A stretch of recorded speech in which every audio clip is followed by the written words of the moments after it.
Samantala, updates sa local at national efforts para sa climate goals ng bansa ating pag-uusapan kasama si retired Brigadier General Gerardo Zamudio, Climate Change Task Force Commandant ng Climate Change Commission. General Zamudio, magandang tanghali po. Magandang hapon, Joshua, at sa ating mga tagapagsubaybay. Isama ko na rin ho ang ating mga kasamaan po sa Climate Change Task Force na ngayon ho ay mayroong activity dyan po sa Cagayan, sa Region 2. At nandiyan din po si Commissioner Albert de la Cruz ng Climate Change Commission para po sa ilang mga programa po ng Climate Change Task Force, Joshua. Okay. Sir, ano po ang pinakabagong update mula sa Climate Change Commission hinggil sa estado ng National Plan for Climate ng bansa? Ako, Joshua, is tinalaga na commandant ng Climate Change Task Force sa ilalim po ng opisina ni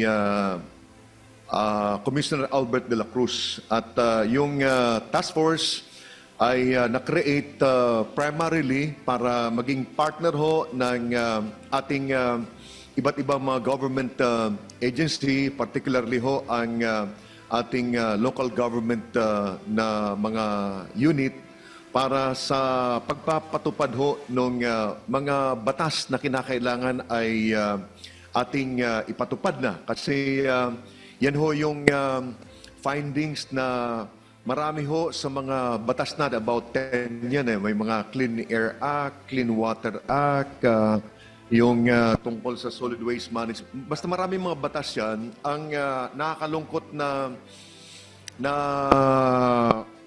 ang nakakalungkot ho dito, itong mga batas na ito ay hindi masyado itong nabibigyan ng pansin na.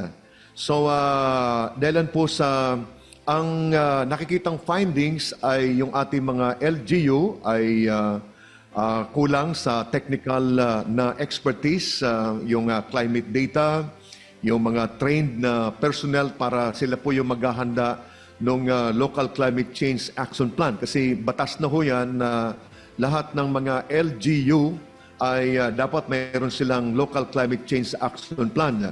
So, ang nangyayari ngayon na Joshua, yung mga LGU para makapag-comply sila doon sa requirement na ito, yung nagagawa nila. Ito, base doon sa mga nakakausap ko na mga matagal na dito sa advocacy na ito, ay ang nangyayari, yung ginagawa nilang mga local climate change action plan ay parang for compliance lang. Ito ay compliance-driven, not strategy-driven para masolve yung problema na talagang hinaharap natin. So, ngayon, ang task force, since kami ay hindi naman kami part ng gobyerno, kami po ay non-government organization na itinalaga or kumbaga na-organize para maging katulong ng gobyerno. Ibig sabihin ng katulong is pwedeng kami yung taga-remind, kami yung parang taga-paalala, no, taga-paalala po sa ating mga nasa gobyerno na ito yung mga dapat i-comply natin, especially na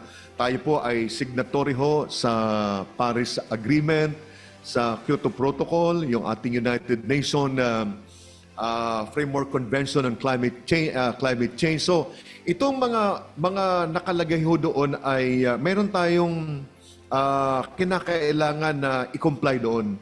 So, meron tayong sapat na batas. Ang gobyerno ho natin ay konkreto ho tayo ng batas. Actually, yung binibilang ko ay 10 batas siya na napakasolido ho, na kung ito ay ipapatupad lang ho natin, ang tingin ko ay malaking tulong ito para ma-reduce natin yung talagang significantly, ma-reduce natin yung carbon na ini-emit natin at saka makapag-comply tayo doon sa mga pinirmahan natin na mga agreement.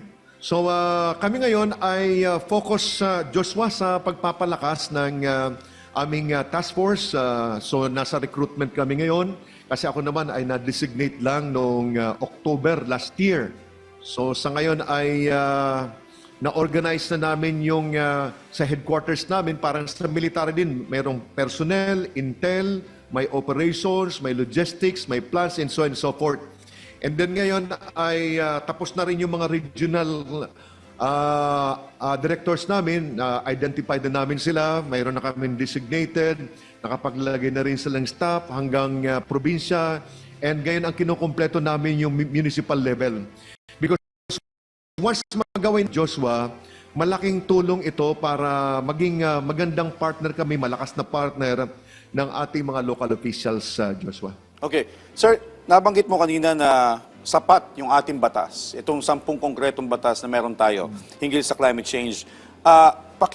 Paliwanag nga po, ano po yung kaibahan na yung pagpapatupad ng Local Climate Change Action Plan na compliance-driven versus strategy-driven? Kung mapapansin naman natin ngayon yan, na talagang maraming nakikita mga local climate change action plan na kumbaga ginawa, pero kung titingnan mo ay yung desire noong batas, yung 10 batas na mayroon tayo para protektahan natin yung ating kalikasan, ay hindi po siya nailalagay doon sa action plan, and kung mayroon man ho ay sa tingin ko ho ay kulang sa strategy para masolve yung problema natin. Like for example, yung Solid Waste Management Act na kung saan yung segregation ay dapat naipapatupad na yan. Kasi ang segregation, ang sinasabi ng batas sa Joshua ay dapat sa source pa lang, segregated na yan. Yang mga basura na yan. Pero ang nakapapansin natin, ang mga local officials natin ay kulang ang kanilang political na will, yung power nila para ito ay ipatupad. Kung anong dahilan ay ito yung malalaman natin kapag tayo po once na organized na, equipped na, and motivated na yung ating mga kasamaan po sa task force, ay magko-courtesy call sila sa lahat ng mga munisipyo, sa mga gobernador, para magpa-brief tungkol doon sa Local Climate Change Action Plan at ano ang mga problemang hinaharap nila. Para sa ganun ay kami ay makapag-contribute. Kung kinakailangan na kami ay taga-remind, gagawin namin yan. Kung kami ay kinakailangan taga-bridge doon sa mga kinakailangan na organizations na dapat ay on board dito sa programa ito, ay gagawin natin yan, Joshua. So, tayo ay, yung task force natin, batang-bata pa, October lang tayo na organize, at ngayon ay March, pagdating na March, we expect na kami po ay fully organized na up to municipal level, at ang susunod namin yung hanggang barangay para pag kami ay organized na at kami ay pumunta sa opisina ni Mayor ay mayroong parang sense of respect kasi kayo ay organized, mayroon kayong sapat na kaalaman na Joshua. Okay. Maliban po sa mga local government units, yung inyong koordinasyon sa kanila, sir, can you give us mga bago po kayong bagong mekanismo o programa para matiyak na merong ambag din ang private sector at iba pang stakeholder pagdating sa pagkamit ng climate goals ng bansa? Ang isang bagong tayo namin ngayon na Joshua ay yung itatayo namin na Climate Change Training and Education Command na kung saan ang mga mamumuno po dito ay mga doktor, mga PhD ho, mga presidente ho ng State College para sila yung mag-design ng training na module or program na unang-una is implementation siguro muna nung ating tinatawag na environmental na Education and Advocacy Act na kung saan ay doon minamandato ang DepEd at CHED kasama po ang TESDA na kinakailangan yung climate change ay part ng ating curriculum. So, ang uunahin namin is magawa yung curriculum na ito para yung lahat ng mga NSTP implementers or coordinators ay malaman nila kung ano yung 10 batas, ano yung pinaka-salient points noon, anong desire noon, anong demand noon para sila ngayon ay mai-communicate nila ito sa mga estudyante natin. para yung students natin ay maging aware sila na itong mga bagay nito ay kinakailangan palang ipatupad. Like for example, ako personally, dahil dito sa aking awareness ngayon, pati sa bahay ay talagang ginawa namin na mayroong proper segregation. And then happy naman ako kasi ako yung president ho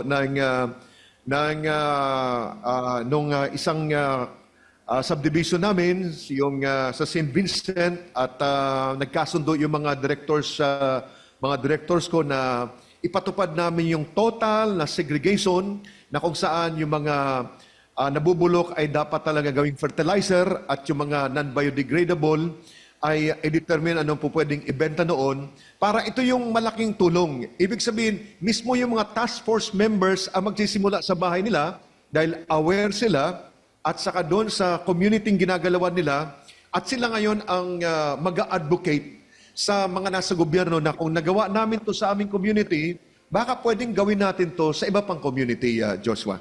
Okay, sana nga po mapalawig pa natin yan, no? Pero maliban po dun sa kulang na pansin na ibinibigay dito sa Local Climate Change Action Plan sa mga komunidad, sir, ano-ano pa pong hamon ang hinaharap pagdating sa pagpapatupad ng mga programa, lalo na sa mga urban centers at yung mga rural communities na mas mataas ang exposure sa climate risks? Ang tingin ko ay yung mga dinidesignate na opisyal ng mayor, ng local officials natin na mayroong kinalaman dito ay magkaroon talaga ng malinaw na strategy kung paano nila ipapatupad yung mga batas na magbibigay ng protection sa ating kapaligiran. Kasi alam ko nararamdaman na rin nila ngayon na ang init, yung heat index ho ay hindi na ordinaryo. Yung bagyo natin ay hindi na 20, naging 21 na. At hindi na ordinaryong bagyo, kundi talagang super typhoon at maraming pinapatay na. And then, ang laki din ng epekto sa ating agrikultura, sa ating infrastructure, at kasama ng ating ekonomiya. Alam ko ito'y nararamdaman na nila, but sa tingin ko ay yung kaalaman, yung political will din ng ating mayor and ng ating mga governor. And sa tingin ko, once kami ay fully organized and equipped ng tamang kaalaman, and skills, baka nakikita ko na malaking tulong kami sa kanila para una-una, baka pag pinakita sa amin, pinag-present sa amin yung kanilang local climate change action plan, masasabi namin kung bakit ito ay compliance-driven. Kasi mahihimay natin yan eh. Baka kami, since kami ay tuloy-tuloy ang gagawin naming education, masasabi namin ano ang mga kulang.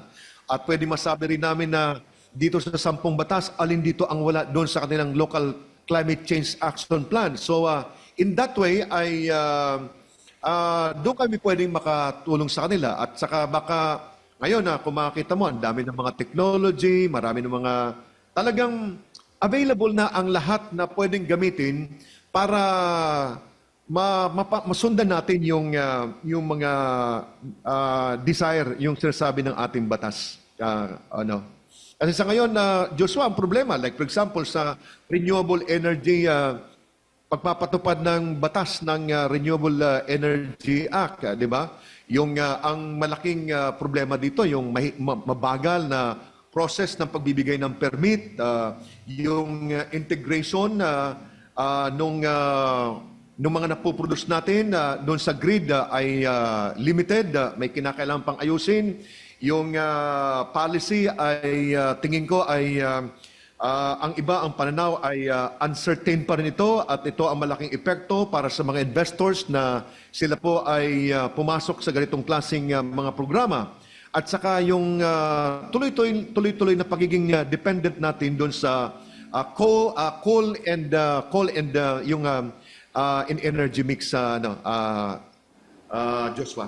Okay. Well, on that note, maraming salamat po sa inyong oras at sa impormasyon, Retired Brigadier General Gerardo Zamudio, Climate Change Task Force Commandant. Thank you, sir.